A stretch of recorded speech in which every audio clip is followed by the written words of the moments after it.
आज या ठिकाणी बार्शी तालुक्यातील माझ्या सर्व जनतेला आपल्या माध्यमातून मी माहिती देऊ इच्छितो। जवळपास आता 1 महिना झालं या ठिकाणी सरकार स्थापन झाल्यानंतर माननीय शिंदे साहेब मुख्यमंत्री झाले, माननीय देवेंद्र फडणवीस साहेब उपमुख्यमंत्री झाले आणि या ठिकाणी जे सरकार बदललं, महाविकास आघाडीचं सरकार जाऊन भाजप सेनेचं सरकार त्या ठिकाणी आलं। शिंदे साहेबांच्या मुख्यमंत्री पदाचा शपथविधी सोहळा झाला। माननीय देवेंद्र फडणवीस साहेबांच्या शपथविधी सोहळा झाल्यानंतर या ठिकाणी अत्यंत धडाडीनं आणि तातडीनं काही बार्शी तालुक्याच्या बाबतीमध्ये, विकास कामाच्या बाबतीमध्ये आपण निर्णय घेण्यामध्ये यशस्वी होत चाललेलो आहोत। त्याचं उदाहरण पाहिलं तर आपली बार्शी उपसा सिंचन योजना, त्याचबरोबर बार्शी नगरपालिकेला आपण 90 कोटी रुपयाचा निधी त्या ठिकाणी प्राप्त केला। उपसा सिंचन योजनेला जवळपास माझ्या माहितीप्रमाणे 502 कोटी रुपयापर्यंत ही योजना जाते आणि आज या ठिकाणी बऱ्याच दिवसापासून बार्शी करमाळा माडा हा जे सेशन कोर्ट आहे त्या कोर्टाच्या इमारतीचा प्रश्न फार 1995 साली त्या ठिकाणी जागा बहुसंपादित झाली आणि साधारण 2014 पासून सेशन कोर्ट आपल्या बार्शी तालुक्यामध्ये, बार्शी शहरामध्ये कार्यरत असताना त्या ठिकाणी माडा, करमाळा आणि बार्शी या 3 ठिकाणची गर्दी किंवा त्या ठिकाणी आपण पाहतो की माननीय न्यायाधीश साहेबांना बसण्याकरता जागा त्या ठिकाणी उपलब्ध नाहीत। नगरपालिकेच्या काही इमारती आपण त्या ठिकाणी देऊ शकलो, काही सुखसोयी करू शकलो, तरी देखील या ठिकाणी 10.5 एकर जमीन या न्यायालयाच्या इमारतीकरता व क्वार्टर्स करता उपलब्ध असताना देखील एवढ्या दिवस झालं, जसा बार्शी उपसा सिंचन योजनेचा प्रश्न 28 वर्ष प्रलंबित होता, त्याच पद्धतीनं हाही प्रश्न फार दिवसापासून प्रलंबित होता। मी गेल्या 16 तारखेलाच सर्व बार असोसिएशनचे अध्यक्ष, आमचे सहकारी मित्र जाधव साहेब व सर्व सिनियर वकील, आमचे ज्युनियर सर्व वकील मित्र या सर्वांबरोबर बैठक आयोजित करून त्या ठिकाणी त्यांना शब्द दिला होता की येणाऱ्या 15 दिवस ते महिन्याच्या आत या न्यायालयीन इमारतीला मान्यता आपण घेऊन येऊ, कुठली अडचण येणार नाही, त्या पद्धतीनं त्याचा पाठपुरावा करत असताना माननीय देवेंद्र फडणवीस साहेब यांनी मुख्य सचिव यांना फोन केला आणि फोन करून या ठिकाणी ते आपल्या 79 कोटी 33 लाख रुपयाच्या कामाला आता हे प्रकरण हाय पॉवर कमिटीकडे त्या ठिकाणी पाठवलेलं आहे।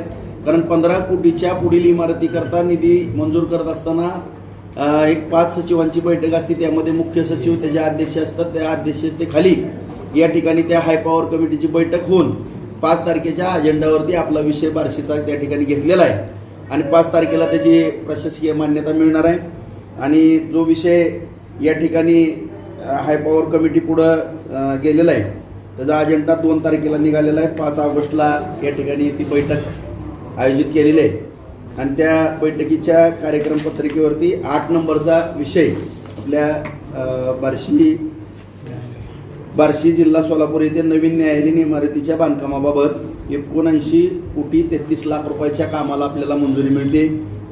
त्याचबरोबर वैरागचं आपलं आरोग्य प्रशिक्षण केंद्र आणि या न्यायाधीश साहेबांच्या क्वार्टर्स हे विषय जरा थोडे आणखीन काही टेक्निकली माननीय उच्च न्यायालयामध्ये थोडा प्रलंबित आहे। माननीय उच्च न्यायालयाच्या न्यायाधीशांमार्फत न्यायविधी विभागाकडे हा विषय जातो आणि तिथून PWDकडे येतो आणि तिथून परत जर 15 कोटीच्या पुढे असेल तर हाय पॉवर कमिटीकडे जाईल आणि आता असेल तर तो रेग्युलरमध्ये मंजूर होईल, तो क्वार्टरचा पण विषय होऊन जाईल आणि आपला वैरागच्या आरोग्य प्रशिक्षण केंद्र ती 26-26.5 कोटीच्या दरम्यान आहे, त्याला सुद्धा लवकर मंजुरी मिळेल। हे काम करत असताना आज आनंद होतोय की 1च महिन्याच्या सरकारच्या कालावधीमध्ये आपण 500 कोटीची उपसा सिंचन योजना, 90 कोटी रुपयाचा आपल्याला बार्शी नगरपालिकेला निधी, हा जवळपास एक 80 कोटीच्या आसपासचा निधी, त्याचबरोबर माननीय जिल्हाधिकारी यांच्याकडून सुद्धा नगरोत्थान, दलित वस्ती या विविध 2-3 योजनेच्या माध्यमातून 30 कोटी रुपयाची सगळी प्रकरणं त्या ठिकाणी तयार आहेत, तो सुद्धा 30 कोटी रुपयाचा निधी आपल्या बार्शी नगरपालिकेला या ठिकाणी येणार आहे। जवळपास आपण 14च्या वर साठवण तलाव आपण आता मंजूर करून घेतलेले आहेत, त्याचं सुद्धा कामं ग्रामीण भागातील सुरू होतील। त्याचबरोबर टेंभुर्णी ते येडशी हा जो रस्ता आहे तो आता 10 मीटरचा आहे, त्याची निविदा प्रक्रिया पूर्ण झालेली आहे, परंतु आमच्या सगळ्याच आपल्या जनतेची मागणी होती की त्याला 4 लेन रस्ता आणि कॉन्क्रीटचा रस्ता व्हावा, अशी सगळ्यांची मागणी होती. मी असेल, संभाजी पाटील निलंगेकर वगैरे आम्ही सातत्याने गडकरी साहेबांना पत्रव्यवहार केला आणि त्याचा पाठपुरावा करत असताना गडकरी साहेबांनी पण 4 लेनचा रस्ता करण्याचं कबूल केलेलं आहे. त्यांनी तसं आश्वासन आम्हाला दिलेलं आहे. आणि त्या अनुषंगानं जे महाराष्ट्र राज्याचे नॅशनल हायवेचे प्रमुख आहेत CLR साहेब, त्यांना त्या पद्धतीच्या सूचना दिलेल्या आहेत. परंतु ह्या सगळ्या प्रक्रियेला भूसंपादन वगैरे ह्या सगळ्या प्रक्रियेला 1.5 ते 2 वर्षाचा कालावधी 4 लेनच्या रस्त्याला लागणार आहे. म्हणून आम्ही गडकरी साहेबांना परत विनंती केली की ह्याला 2 वर्ष लागणार आहेत, परंतु रस्ता तो खराब आहे. तर जे काही 10 मीटरचं जे काम मंजूर आहे त्या मंजूर कामाला तातडीनं सुरुवात करावी, त्या पद्धतीच्या सूचना गडकरी साहेबांनी त्यांच्या ऑफिसच्या माध्यमातून CLR साहेबांना दिलेल्या आहेत. आणि तशा पद्धतीचं आपलं टेंभुर्णी ते येडशी हे काम आता लवकरात लवकर सुरू व्हायला काय हरकत नाही. जर पाऊस जसा कमी होईल तसं त्या कामाला आपण सुरुवात करतोय. त्याचबरोबर आता पत्रकार परिषद घेत असताना काही पत्रकार बांधवांनी पण काही विषय माझ्यासमोर मांडलेले आहेत. जनतेच्या पण बऱ्याच काही मागण्या आहेत. मग यात ते सब जेलचा विषय असेल, त्या ठिकाणी कैद्यांना थोडं राहण्याकरता काय अडचणी पण माणसंच आहेत, त्यांचा सुद्धा आपण विचार करणं गरजेचं आहे. त्या ठिकाणी सुद्धा आपण चांगल्या सुखसोयी करू. DYSP ऑफिसचा विषय आहे, त्या ठिकाणी 28 गुंठे जागा, 28,707 चौरस फूट जागा आपलं आरक्षण आहे. त्या ठिकाणी सुद्धा DYSP ऑफिसचं तालुका पोलीस स्टेशनचा विषय आहे. त्याचबरोबर बऱ्याच दिवसापासून आता मी लहानपणापासून पाहतो की आपल्या पोलीस क्वार्टर्स या ठिकाणी पोलीस बांधवांसाठी आहेत. तिथं घुशी नोंद झाल्यात, जवळपास निम्म्याच्या वर त्या रूममध्ये काही पोलीस बांधव राहत नाहीत. मी त्या ठिकाणी पाहणी करून आलेलो आहे. आणि त्या सुद्धा इमारती फार जुन्या झालेल्या आहेत, त्या डिमॉलिश करून त्या ठिकाणी पोलीस बांधवाकरता सुद्धा घराचा विषय, मग बार्शी पोलीस स्टेशन असेल, तालुका पोलीस स्टेशन असेल, Vairag police station, Pangri police station, पोलिसांच्या बाबतीमधले सुद्धा जे काही ऑफिसेस आहेत आणि त्यांच्या राहण्याच्या क्वार्टरचा हा सुद्धा विषय आपण त्या ठिकाणी मार्गी लावतोय. त्याचबरोबर नागझरी भोगावरती तर आपण बंधारे केलेले आहेत, त्या धर्तीवरती गोरवाड्यावरती पण बंधारे करण्याच्या त्याचा सर्वे करण्याच्या सूचना मी दिलेल्या आहेत. ह्या सूचना देत असताना ग्रामीण भागातल्या रस्त्यांची सुद्धा फार दुरावस्था आहे, त्याचं सुद्धा सगळा आराखडा बनवायचं काम चालू आहे. येणाऱ्या अधिवेशनमध्ये आपल्या ग्रामीण भागातील सुद्धा रस्त्यांकरता मोठ्या प्रमाणामध्ये आपण निधी जिल्हा परिषदच्या माध्यमातून, शासनाच्या माध्यमातून, मग 30-54चा विषय असेल, 25-15 मधून सुद्धा आपण 50 ग्रामपंचायतीला 10-10 लाख रुपयाचा निधी त्या ठिकाणी टाकलेला आहे. त्याची सुद्धा ऑर्डर आपल्याला लवकरात लवकर या ठिकाणी येईल. त्याचबरोबर जनसुविधा योजनेच्या माध्यमातून सुद्धा आपल्या दलित वस्तीच्या माध्यमातून ग्रामीण भागाला प्रत्येक ग्रामपंचायतीला त्या ठिकाणी मोठ्या प्रमाणामध्ये निधी देतोय. 19 गावाच्या पाणी पुरवठा योजना मंजूर केलेल्या आहेत, त्याचे टेंडर झालेले आहेत, त्याची सुद्धा कामं पुढच्या 1 महिन्यामध्ये सुरू होतील. आणि आणखीन ही 35 ग्रामपंचायतीला पाणी पुरवठा योजना या ठिकाणी तातडीनं मंजूर करण्याच्या दृष्टिकोनातनं तसे प्रस्ताव तयार केलेले आहेत. लवकरच येणाऱ्या 1-2 महिन्यामध्ये आणखी नवीन 35 गावाला आपण ग्रामीण भागाला पाणी पुरवठ्याच्या योजना मंजूर करून घेतोय. आणि बार्शी नगरपालिकेची सुद्धा नवीन उजनीवरून जी योजना आपण करतोय की माझ्या अंदाजे 350 ते 450 कोटीपर्यंत त्याचं बजेट जाईल. अमृत 2 या योजनेमध्ये आपण ती योजना मंजूर करून लवकरात लवकर घेतोय. आणि खास करून मी तालुक्यातील जनतेला आश्वासित करू इच्छितो आणि पत्रकार बांधवांना खास करून की जी पूर्वी असं असायचं की पहिल्या टर्नला खड्डा, परत दुसऱ्या टर्नला पाईप, तिसऱ्या टर्नला तुटी आणि चौथ्याला पाणी, असं काय होणार नाही. माझा स्पीड सगळ्यांनाच माहीत आहे.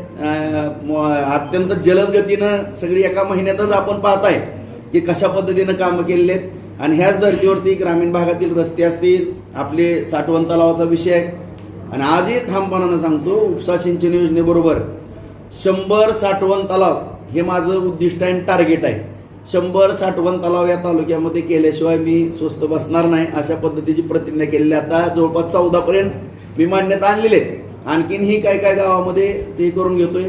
दुसरा आणखीन सगळ्यात महत्त्वाचा विषय, काल मी येताना चीफ इंजिनियर धुमाळांची भेट घेऊन आलो जलसंपदा खात्याची.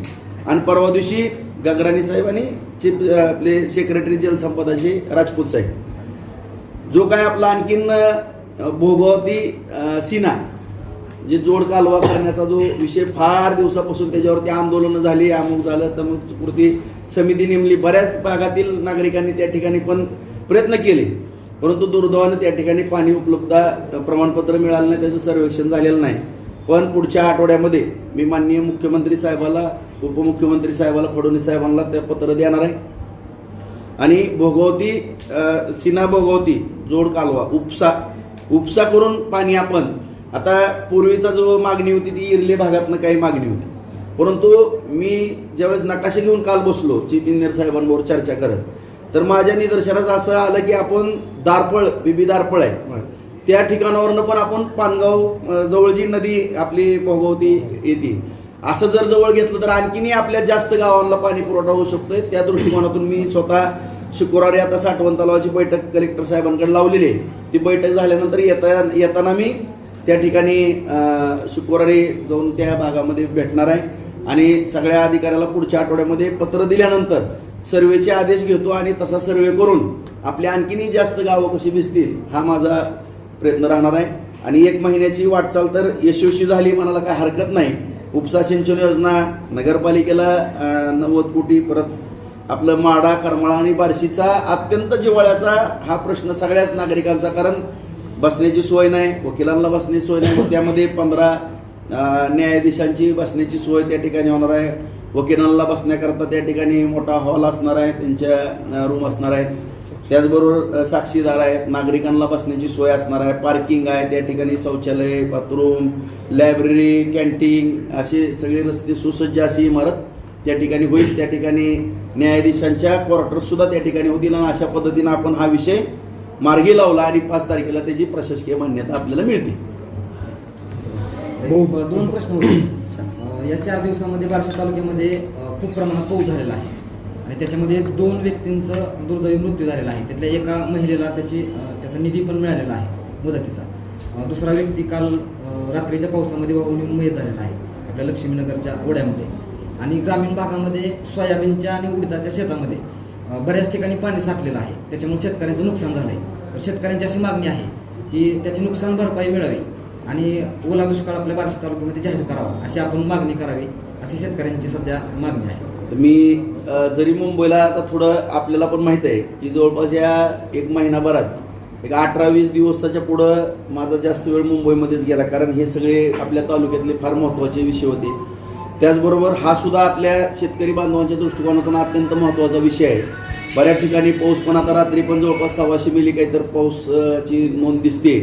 फार मोठ्या प्रमाणामध्ये पाऊस आपल्या भागामध्ये पडतोय आणि मी तहसीलदारांना किंवा सातत्यानं सगळ्या यंत्रणांच्या संपर्कामध्ये मी आहे. आपल्याला पण माहीत असेल, तुमच्या मी न्यूज चॅनलला बातमी वाचल्यानंतर नारीच्या ते महिला बदे नावाच्या भगिनी वाहून गेलेले आणि त्याचबरोबर मी तातडीनं 4 लाख रुपयाच्या मदतीत सुद्धा रणवीरला, मी जरी उपस्थित नव्हतो तर रणवीरला केशव घोगरेंना त्या ठिकाणी पाठवून त्यांच्या घरी जाऊन तहसीलदारांना वगैरे कालच सूचना करून घरी जाऊन त्यांचा 4 लाख रुपयाचा चेक देण्याची, म्हणजे मी कुठं जरी असलो तरी माझं पूर्ण गावागावावरती तालुक्यावरती लक्ष आहे. आणि जे काही नुकसान वगैरे सोयाबीनचं झालेलं आहे, उडदाचं काही नुकसान झालेलं आहे, या बाबतीमध्ये सुद्धा मी तहसीलदारांना सूचना दिलेल्या आहे. त्याची तातडीनं सगळी मला माहिती द्या आणि उद्याच मी तहसीलदार वगैरे सगळी यंत्रणा माझ्याकडे बोलवणार आहे आणि बोलवून ह्याच्यावरती सगळी चर्चा करून जर कुठं नुकसान झालेलं आहे ह्याची पाहणी सुद्धा मी करायला जाणार आहे आणि ज्या ज्या ठिकाणी अशा अडचण निर्माण झालेली आहे त्या ठिकाणचे पंचनामे वगैरे करून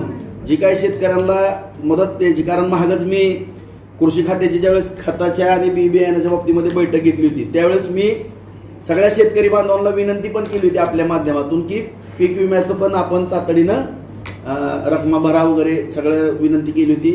आता किती जणांनी पैसे भरल्यात काय ह्या सगळा उद्या तहसीलदार कृषी अधिकारी यांना बोलवून सगळी बैठक घेऊन, आता मी काय सोमवारपर्यंत बार्शीतच आहे आणि सोमवारपर्यंत नगरपालिका हद्दीमध्ये ज्या काही घटना घडल्या आता सकाळीच मी तळ्याच्या कडनं वगैरे काय पाणी भरपूर झालेलं आहे, जुन्या पोलीस स्टेशनपर्यंत पाणी तिथं थांबलो होतो, तळ्याकडे गेलो त्या ठिकाणची पाहणी केलेली आहे सगळी. आणखीन हे दुपारून शहरामध्ये ज्या ज्या ठिकाणी अडचणी आहेत त्या पाहणी करणार आणि ग्रामीण भागामध्ये पण दौरा करून ज्या ज्या ठिकाणी अडचणी आहेत त्या ठिकाणी भेटी देऊन पंचनाम्याच्या सूचना तशा पद्धतीनं दिल्या जातात. 2 मुख्य शहरातले रस्ते आहेत, एक तुळजापूर आणि एक लातूर रोड, त्याची पुलाची उंची अत्यंत कमी आहे आणि बऱ्याचदा त्या ठिकाणी म्हणजे वाहून जाऊन मृत झालेले आहेत. गेल्या वराला पण एक झालं आणि आता लातूर रोडला झालं. तर ते पुलाच्या उंचीच्या बाबतीत काही उपाययोजना करणार आहेत का? कारण बरेच वर्ष झाले ते पूल तसेच आहेत, रस्ते झाले तरी पूल तसाच राहतोय.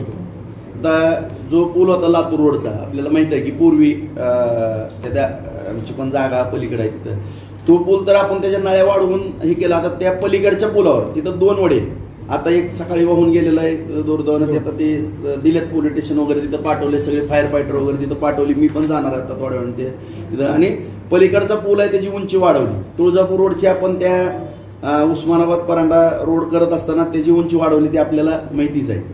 आणि त्याचबरोबर आपल्या आगळगाव रस्त्याचं सुद्धा आपण त्या पद्धतीनं काम केलेलं आहे.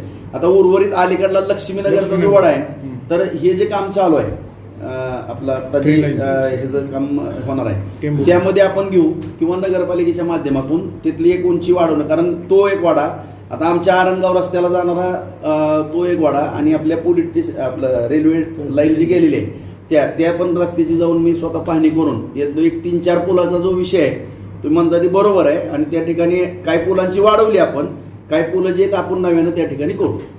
3 दिवस झालं तळ्याचा सांडवा सोडलेला आहे, बऱ्याच ठिकाणी आत्ता स्वच्छता करायला चालू आहे. तर आणखीन जर पाऊस पडला तर त्या जो सांडवा आहे वाढून तो काही जो नाल्याच्या स्वरूपात जे कडला घर आहे त्यांना सतर्कतेचा इशारा देणं. आता मी स्वतः चाललोय, मी आता सांगितलं, मी स्वतः जाता 4:30-5 वाजता या सगळ्या भागाची स्वतः जाऊन मी अधिकारी घेऊन पाहणी करणार आहे. स्वतः त्या ज्या अडचणी येतील त्या पद्धतीनं तिथं मी सूचना देतो. भाऊ, आता पावसाळा आहे बरं का, पाणी आपलं जे आपण जे योजना केली पाण्याची की मोटरी वगैरे लावल्या विहिरींवर, पाणी कमी पडत होतं आपल्याला, बरोबर आहे, ते सगळं मिक्स करून आपण सोडतो. पण काही ठिकाणी अशा अडचणी आहेत की मी वारंवार अध्यक्षांना बनगिरे मालकांना तक्रारी केलेल्या आहेत की पाणी जे आहे ना ते विहिरीचं जास्त सोडलं जातं आणि उजनीचं कमी सोडलं जातं. त्याच्यामुळं पाण्यावर एक प्रकारचं थर येतं. मी तुमच्याकडून व्हॉट्सअपला पाठवलं होतं, इथं ते आहेत खरडे साहेब आहेत, त्यांना पण मी सांगितलं होतं, पण ते प्रॉब्लेम अजून सुद्धा सॉल्व्ह झालेला नाही. तर उजनीचं जे पाणी येतंय, उजनीचं पाणी कमीत कमी 1,70,00,000 ते 1,80,00,000 लिटर येते. आणि हे जे आपलं विहिरीचं पाणी 60 ते 70 लाख लिटर रोज उपलब्ध होते. त्यामुळं उजनीच्याच पाण्याचं प्रमाण जास्त आहे. आणि दुसरी सुदैवानं गोष्ट, पूर्वी 40 ते 45 लाख लिटर पाणी आपल्याला चांदणीचं यायचं, पण जवळपास त्याची क्षमता वाढवून आता आपण 75 ते 80 लाख लिटर चांदणीचं पण पाणी येतं. आणि मी आणखी तुमच्या सगळ्यांच्या माध्यमातून मी खात्रीशीर सांगतो की आपल्या ज्या विहिरी आहेत त्या एकदम उत्कृष्ट विहिरी आहेत. त्याचं सगळ्या पाण्याच्या आपण टेस्ट केले, त्याची तपासणी केलेली आहे आपल्या केमिस्ट्रीकडनं. सगळं ते पाणी पिण्याकरता तुम्हाला मी खरं सांगतो, आता ती परत मी काय बोललो तर त्याचा दहचा मग होईल, परंतु उजनी धरणापेक्षा ते पाणी स्वच्छ आहे. म्हणजे आपल्याला पण माहीत असेल की विहिरीचं ते असं झऱ्यातून आलेलं पाणी, आणि आपण इतके भाग्यवान आहे की आपल्याला पर्क्युलेशन एवढं छान आहे त्या विहिरींचं की एकदम निव्वळ असं. आता जर तुम्ही मायावर आला गोडेगल्लीच्या विहिरीला, काच आपल्या किंवा कोर्ट विहीर, आता जरी मायावर आलात असं काच कशी असते, इतकं पाणी शुद्ध आहे. ती तुम्ही जे सांगितलं ते सगळं बरोबर आहे, पण जे आमच्या भागातले जे महिलांच्या तक्रारी आहेत, आता कसं आहे ते प्रत्यक्ष आलं नाहीत कधी तुमच्यापर्यंत, त्याचा थर जो येतोय त्याचे मी फोटो काढून प्रत्येकाला दाखवलेले. तुम्ही माझ्या बरोबर चला, थर जो येतो तो एक ऐकून घ्या, नीट ऐका तुम्ही, आणखीन पण माहिती घ्या तुम्ही. उजनी जलाशय जे आहे त्या ज्या पिंपरीची त्या पुण्यातल्या ज्या फॅक्टऱ्या वगैरे आहेत ते तिकडून उजनीवरनं त्या उजनीच्या धरणावर आपण जाऊ. नेमका थर उजनीच्या धरणावरचा आहे का आपल्या विहिरीतला आहे ते तपासा. तुम्ही नीट ऐका, तुम्ही उजनीचं जे धरण आहे ना हिरवट पाणी दिसतंय, मी स्वतः जाऊन सगळ्या पाहणी केलेल्या आहेत, त्याच्यावरती असं तवंग आलेलं दिसतं. तुम्ही विहिरीला, आणि थोडी अफवा काय, आता कसं आहे आपल्या बार्शीमध्ये काही जरी करायचं म्हणलं तर त्याला दुसरी एक बाजू आहे. तुम्ही एक विषय समजून घ्या. आता तुम्ही सगळेजण पाहताय की सकाळी कुठलाच आमदार एक गल्ली गल्लीत जाऊन आमदार आपल्या दारी म्हणून, मी बार्शीत असलो की मी फिरायला चालू करतो, ऑफिसला पण बसतो, काम सकाळी 6 वाजल्यापासून माझा फोन चालू होतो, पाणी आलं का. आता तसं पाहायला गेलं तर मी एक हाडाचा कार्यकर्ता आहे, सामाजिक कार्यकर्ता आहे, नगरसेवकापासून मी आमदार झालेलो आहे. आता नगरपालिकेत सुद्धा आणखीन माता भगिनी मला फोन करतात सकाळी, भाऊ पाणी आलं नाही, तरी सुद्धा मी फोन उचलतो, सगळ्या सूचना देतो. आता कचरा सुद्धा उचलला का नाही मला फोन येतात, तरी सुद्धा मी काम करतोच.